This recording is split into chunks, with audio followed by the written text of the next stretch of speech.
Am I awake? I don't feel awake. I feel wrong, heavy, like something's pressing down on me. A quilt of clinging, burning weight inching over my chest, my arms, my face. It hurts. It hurts. I've never dreamt anything so real. I can feel it searing through my skin, stabbing at the tender flesh beneath. I wince, open my eyes to see what's causing the pain. What am I seeing? Everything is... It's too much. I can see too much. The ornamental sun emblazoned into the brass of the ashen cradle behind, the arched door in front laid creeping in around the edges, the floor, the ceiling.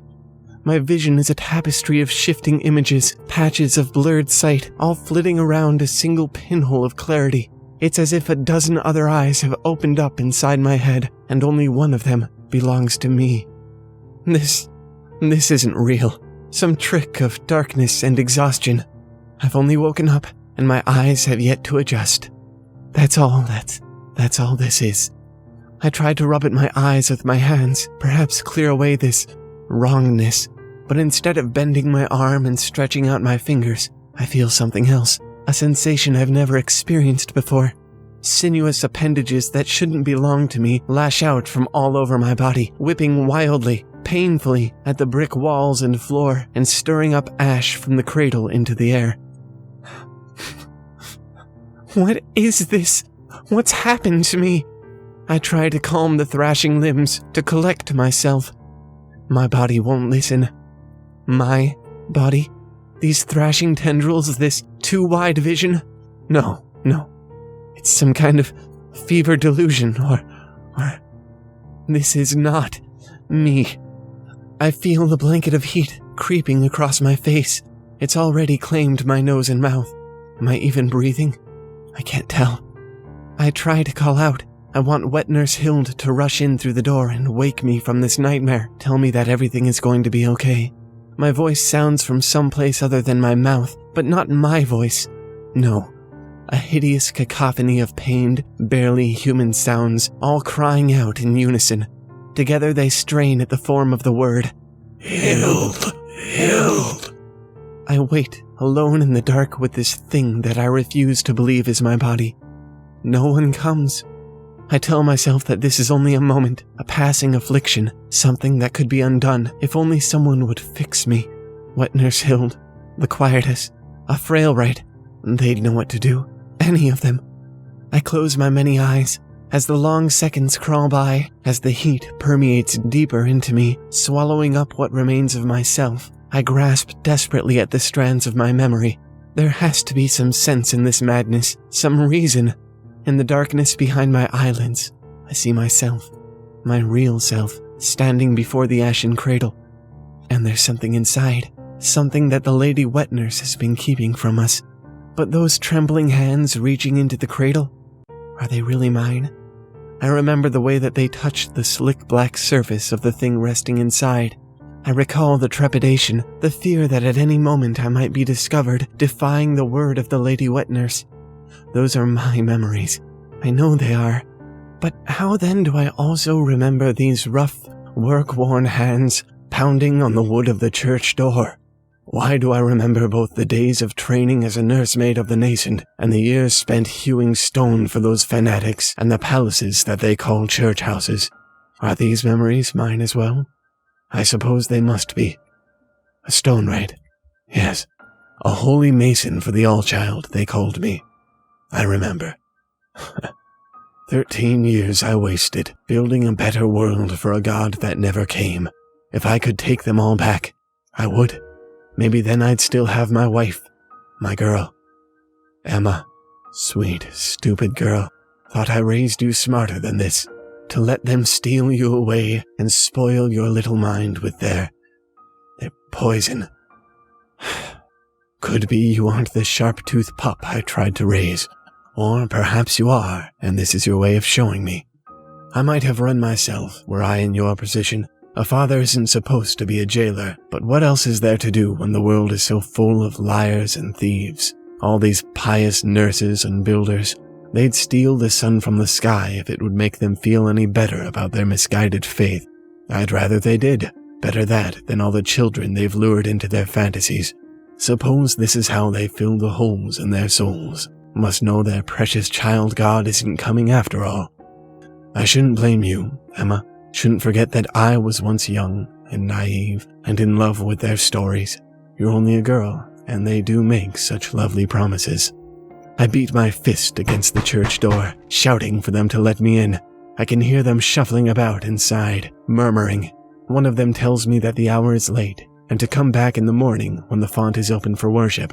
I tell her that I'm coming in now, whether she opens the door or I do it myself.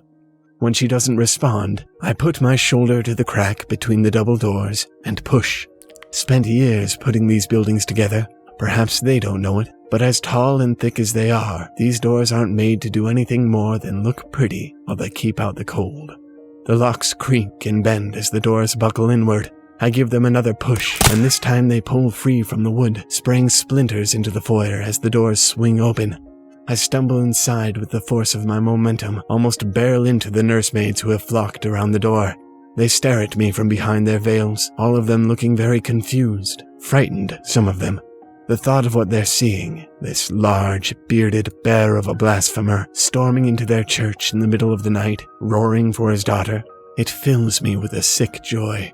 I am beyond their control. They know it. They're afraid of it. Good. Before any of these feckless nursemaids can muster a response, the lady wet nurse emerges from the darkness of a connecting corridor, hands raised in a placating gesture. She calls me by name, tells me there's no need for violence. Of course I can see my little girl. Of course. Follow her, she says, and all will be well. It feels wrong, feels like a surrender, but I'm so furious, so ready to bring Emma home away from all this nonsense, that I force my pride back down my throat and do as she says. Down the dark corridor, through another door, this one heavier and sturdier than the last, and down the 4 flights of steps into the blackness of the cellar. She uses an ancient-looking key to unlock a final door and gestures for me to enter. Why should Emma be in such a dark, empty place? What did you come here for, girl? This is not a place for worship or teaching. This is a place for the hidden and the forgotten. I step inside and call out to her. The lady wet nurse tells me she's at the back, in the cradle. In the cradle? In the dim light of the wet nurse's candle, I can see the glint of brass at the far end of the cellar. As I approach it, it resolves into a tremendous metal basin, sunken into the floor and filled with ash. In all the many years I spent building their chapels and church houses, I never saw such a thing. How strange. There, a silhouette resting in the ashes. I whisper her name, but she only quakes silently. I reach out, rest my fingers on what I think is her back. They sink into her warm, viscous flesh, as if she were made of soft pitch. The last thing I see is her little face, staring blankly back at me from inside the black mass. And then the heat, melting me away. What is this? Whose memories are these? Who am I? In my hysteria, the heap of unfamiliar parts that has become my body convulses and twists, causing me to tumble over the lip of the cradle and onto the cold floor. My skin seems to cling to the bricks, snapping back into itself as I roll onto what is, I think, my back. I can't tell anymore. Can't tell anything. Can't tell my arms from my legs, my limbs from the dozens of extraneous appendages shooting from every part of me. I don't dare open my eyes. Am I the man with no faith, or the nursemaid with no discipline? Am I something else? Am I anything? I don't know if I want to be anything anymore. Not even this thought belongs to me. Or, no, it does. It's mine. It's all mine. But this is new. Another memory, another fragment of self caught in the tangled web of my consciousness. It's been so long. It's been so long. I think I've earned a good rest now. Is that a proud thought? I don't suppose it matters. The quietest can hardly read my mind. All that truly bears on this whole strenuous situation is that I've got my affairs in order. Plenty of proof. Plenty. This should all do very well. If anyone's fit for the flame, I should think it would be a frail rite of 60 years' service. And if they don't believe my records, I'll just show them my fingertips, so discolored from chemicals and burns, all those years of cleaning and cauterizing wounds, should be impossible not to persuade them. I sent for the sisters this morning. Been waiting all day. Seems they won't arrive until night. Fine. What's another several hours? I've slogged through the mire of 83 years. Child of us all, but that's a long time. I sink down into my chair. The old wood whines beneath me, and my old body whines back. Every part of me seems to be so tired these days, so reluctant to do anything that I suggest. Impossible even to rest properly. Nevertheless, I awake sometime later to the sound of a knuckle rapping at my door. I call for them to come in, as I'm too sore for my upright sitting nap in a wooden chair. Old bones. The Sisters of the Quietus file into my practice, all purple gowns and lace and veils. Very formal, very pleasant to look at. If I were any younger, I might make a fool of myself. As it stands, I only want them to take me away as quickly as possible. I'm ready to be rid of this shell. I try to be patient as they do their work, as they look over the records I've supplied, remove my clothes, examine my decrepit body, all without ever speaking a word. When all is done, they confer silently for a moment before bowing their approval. Apparently, they found me wantful. Not terribly surprising, but I am nonetheless relieved. With great effort, I rise out of the chair and allow them to usher me out of my home. I step past the threshold for the last time, inhale the scentless but ever familiar aroma of the place. This world was not such a terrible thing to experience. I look forward to meeting it again in the body of my child God. The Quietists take me in their black wagon to the church house, where we make our way, shuffling, through the halls to the kiln of the Wantful. Beautiful thing, truly. I've heard stories, but staring into the chamber, I don't think I ever imagined it to be quite so grand. Essentially 2 enormous braziers, one above the other like a lid, and a brazen throne between them, all engraved with luxurious rolling patterns. I don't think I've ever seen so much brass in one place. The sisters help me inside. I sit on my throne. I wait, so ready to rest in ash, and for the beginning that comes after, when the Lady Wet Nurse Hild enters the room. She whispers something to the Quietus, who make their bow and help me back out of the kiln. Of course, I trust my Lady Wet Nurse and allow her to guide me through the church. She assures me as we leave the kiln and amble through the halls, down a long, dark corridor, and then down, 4 flights of steps into the blackness of the cellar, that I am perfectly pure and wantful, and that all will be well. I will join the child God, but not through flame, and not through ash. There's more than one means to the beautiful end I seek. She rests a gentle hand on my shoulder and tells me this in her quiet voice. And I trust her. I do. I trust my Lady Wet Nurse. I trust my child God. Easy words to repeat in my head, but as I move through the darkness toward the brass basin set into the floor, I find them ever harder to believe. No fire, as she promised. No ash. But this is not the end I sought. This burning. I am melting away into a shapeless morass of flesh and memories. Myself is only a distant thought attached to this thing rolling across the cellar floor. One image stands out over the turmoil of my mind, a brass throne between 2 enormous braziers, the kiln of the Wantful. Rest. I open my eyes. The world is a chaos of kaleidoscopic shapes, twisting and overlapping as all my eyes flick about in different directions. Although now some of them obey, I can make sense of a fraction of what I'm seeing. The heavy door at the far end of the room, the dim light filtering in around its edge, the glistening, blackened remnants of hands that were once human protruding from the mass of my body. I force them to work, to reach and scrabble across the bricks, dragging me slowly, purposefully toward the door. The tendrils whip at the backs of these almost hands, some of them wrapping around, constricting, trying to stop me. My body is fighting with itself, but not hard enough. When I reach the door, I don't bother with the handle. I don't think I have that kind of articulation anymore. I simply press my immense weight into the wood, which groans and splinters and folds in on itself as I roll past, barely able to fit my girth through the frame. I make my way up 4 flights of steps, oozing out of the blackness of the cellar and into the dull light of the connecting corridor. The entire slow journey up the stairwell, I swear I can hear the echoes of tiny feet pattering into the dark. The sounds of the other children, those little brothers and sisters who don't have mamas or papas of their own. Tim Shropshire with his sackcloth pants, Addie Hughes with the chipped tooth, Bobkin, too little to make real words, but old enough to take the wallet out of a man's coat pocket. Why can't Daddy understand? Why does he always have to tell me to stop playing games with the unwantful? They're not unwantful. They're children, just like me. I wish I could show you, Daddy. Wish I could show anyone. All they want is someone to care for them. Some nice words, a bit of food that they don't have to steal or pull from a waste cart. It's been the least I could do to bring them a brick of cheese now and again, but that never kept the lines from showing up on their chests, never kept the dirt off their faces. They need me, and I'm not enough.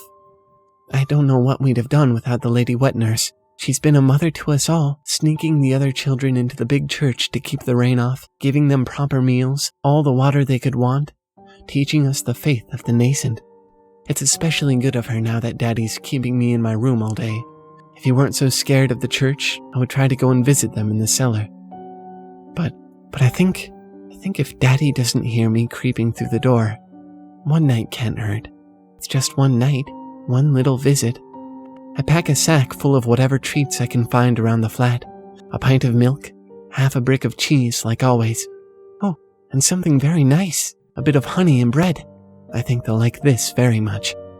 The church is closed up for the night when I get there, but the lady wet nurse lets me in. She says it was very good of me to come, and that because I've been such a thoughtful little girl, I'll get to see something quite special tonight indeed.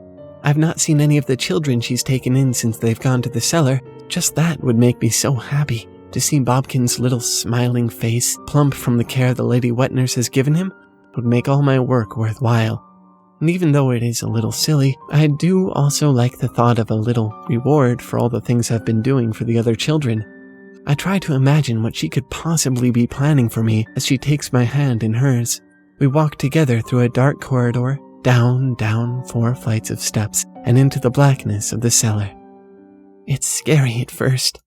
It hurts, but it's good to be with the other children again. I can feel them, hear their thoughts, my thoughts, see their memories, my memories. Together, beneath the impossible heat of this collective nightmare, we drag ourselves, or I drag myself, toward the kiln. The quieters scatter before me as I emerge into the chamber. I feel one of my wild tendrils lash out at one of them, tearing the veil from her head. She crumples to the floor, holding her face, and then screaming as the blood pours through her fingers and down her wrists. I strain against my own strength. The consuming heat all seems to surge into the flailing appendages, which grasp at anything they can find to hold me back. The pain as they stretch and snap is unlike anything I've ever experienced. I shriek, that hideous discord of overlapping voices, and pull myself onto the brass throne, gelatinous body spilling over the armrests into the brazier. A single brave sister remains in the chamber with me. She stares from across the small room, pull rope grasped in her trembling hands, ready to ignite the kiln. My tendrils whip madly at the air in front of her, but I sink back into myself, keeping them just out of reach. I can see her eyes behind the veil. They aren't the serene, knowing eyes of a sister of the quietus. They don't look like the eyes of someone who's seen hundreds of people exit this life in a blaze of fire.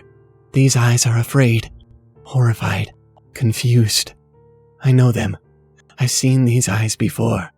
They belong to the old frailwright who only wanted to rest, to the children in their rags and the girl who brought them, to the father who only meant to protect his daughter from a faith as broken as his own. What have I done? Such an impatient old fool, so reckless. I should have waited for the world to give us our God, as we've always done. It will come to us one day, perfect being, child to us all. I still believe. But this thing could never be it.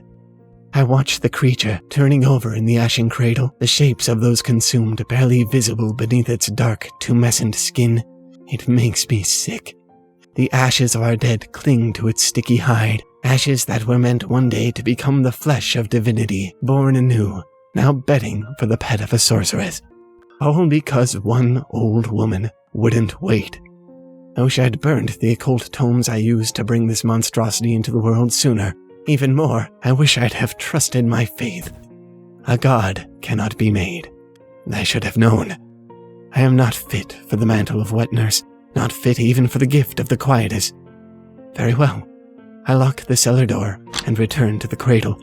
The eyes of the creature's victims open all across its pulsating form, shifting about aimlessly for a moment before coming to rest on me.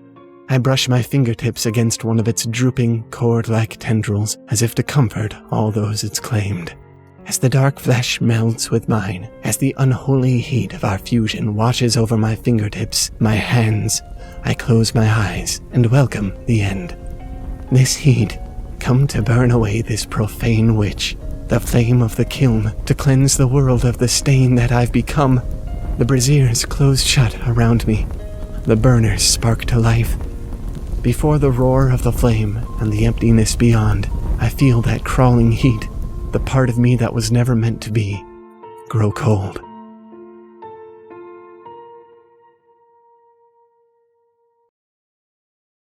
And with that, we wrap up another month.